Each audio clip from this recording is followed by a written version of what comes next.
Shalom Bapak Ibu Saudara-saudari yang terkasih di dalam Tuhan. Sepanjang minggu ini kita akan merenungkan lebih jauh tentang apa yang kita dapatkan dalam renungan firman Tuhan pada hari Minggu kemarin dalam topik hati seorang hamba yang mengasihi. Bagian firman Tuhan yang akan membantu kita memahami lebih jauh tentang hati hamba yang mengasihi ini terambil dari 1 Korintus 13 ayat yang pertama hingga ayat yang ketiga, terjemahan baru kedua yang berbunyi demikian. Sekalipun aku dapat berbicara dalam semua bahasa manusia dan bahasa malaikat, tetapi jika aku tidak mempunyai kasih, aku sama dengan gong yang berkumandang dan simbal yang gemerincing. Sekalipun aku mempunyai karunia untuk bernubuat dan aku mengetahui segala rahasia dan memiliki seluruh pengetahuan, dan sekalipun aku memiliki iman yang sempurna untuk memindahkan gunung, tetapi jika aku tidak mempunyai kasih, aku sama sekali tidak berguna. Sekalipun aku membagi-bagikan segala sesuatu yang ada padaku, bahkan menyerahkan tubuhku untuk dibakar, tetapi jika aku tidak mempunyai kasih, sedikit pun tidak ada faedahnya bagiku. Kasih adalah inti dari kehidupan dan pengajaran iman Kristen. Allah adalah kasih, dan wujud dari kasih Allah adalah Putra Tunggalnya, yaitu Yesus Kristus, Tuhan dan Juru Selamat kita. Yesus Kristus pun juga adalah kasih, dan wujud kasih-Nya nyata melalui pengorbanannya di kayu salib. Tanpa kasih itu, kita tidak akan dapat menerima anugerah keselamatan. Dalam 1 Yohanes pasal yang keempat ayat yang ketujuh, terjemahan baru kedua, dituliskan bahwa setiap orang yang mengasihi lahir dari Allah dan mengenal Allah. Inilah yang menjadi tuntutan Allah dalam hidup kita. Jika kita mengaku bahwa kita telah memperoleh anugerah keselamatan yang diberikan berdasarkan kasih karunia Allah itu, maka kita pun harus menunjukkan wujud dari kasih karunia itu dalam bentuk mengasihi Allah sebagai wujud syukur kita atas anugerah yang Dia berikan. Kita pun harus mengasihi sesama sebagai wujud dari kasih dan ketaatan kita kepada Allah dan firman-Nya. Dan terlebih lagi, mengasihi musuh atau seteru kita. Karena kita pun pernah ada di dalam posisi musuh Allah, seteru Allah, tetapi Allah tetap memilih untuk mengasihi kita. Dengan kasih yang diwujud nyatakan dalam kehidupan sehari-hari, kita menghadirkan Kristus dalam dunia yang bergumul dengan dosa ini.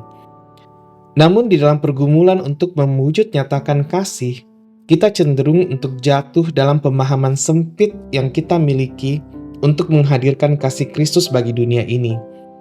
Terkadang dalam pemahaman kita yang sempit, kita melihat kasih Allah itu harus dalam bentuk yang luar biasa.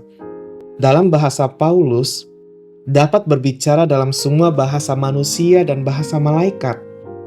Mempunyai karunia untuk bernubuat, mengetahui segala rahasia, memiliki seluruh pengetahuan, dan memiliki iman yang sempurna untuk memindahkan gunung, bahkan membagi-bagikan segala sesuatu, bahkan menyerahkan tubuh untuk dibakar. Atau bahkan mungkin kita melakukan hal-hal lain yang tidak kalah luar biasanya dari apa yang Paulus tuliskan.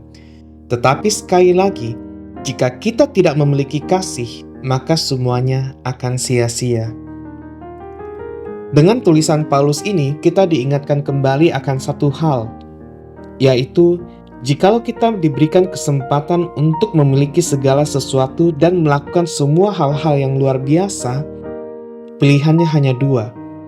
Kita melakukannya dengan rendah hati karena kita ingin membalas kasih Allah, sebab itulah wujud kasih kita kepadanya, atau kita ingin menunjukkan kepada dunia bahwa kita mampu untuk melakukannya. Mungkin dengan keterampilan-keterampilan yang Tuhan anugerahkan kepada kita, seperti bermusik, bernyanyi, merancang segala sesuatu, dan semua itu sangat membantu di dalam pelayanan di gereja.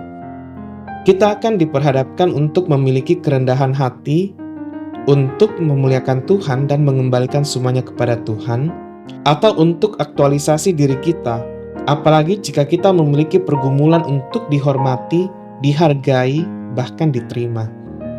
Mungkin dengan kekayaan yang Tuhan berikan, Kita mampu membantu orang-orang yang membutuhkan serta menolong banyak organisasi Kristen yang bergumul dalam hal pendanaan.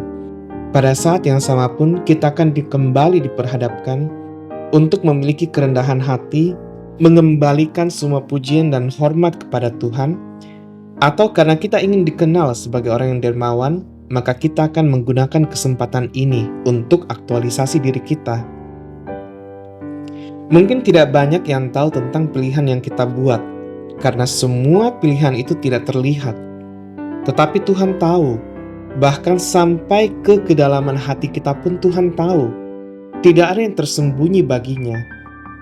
Tuhan tahu bahwa sebagai hamba-hambanya, apakah kita sungguh mengasihi Dia, atau kita hanya mengasihi diri kita sendiri? Pertanyaan untuk kita renungkan bersama, bagaimana kita memaknai tentang status kita sebagai hamba-hamba Tuhan, dan apa yang dapat kita lakukan untuk menunjukkan bahwa kita sungguh mengasihi Dia? Mari kita berdoa. Allah Bapa yang Maha Kuasa, kami bersyukur karena Engkau memilih dan menyelamatkan kami. Dahulu kami adalah budak dari dosa, tetapi karena anugerah-Mu yang tercurah atas kami, sekarang kami menjadi hamba-hamba-Mu dan hidup untuk memuliakan-Mu saja. Tolonglah kami yang lemah dan terbatas ini, biarlah dalam hidup kami sebagai hamba-hamba-Mu, Engkau saja yang ditinggikan, Engkau saja yang dimuliakan. Amin.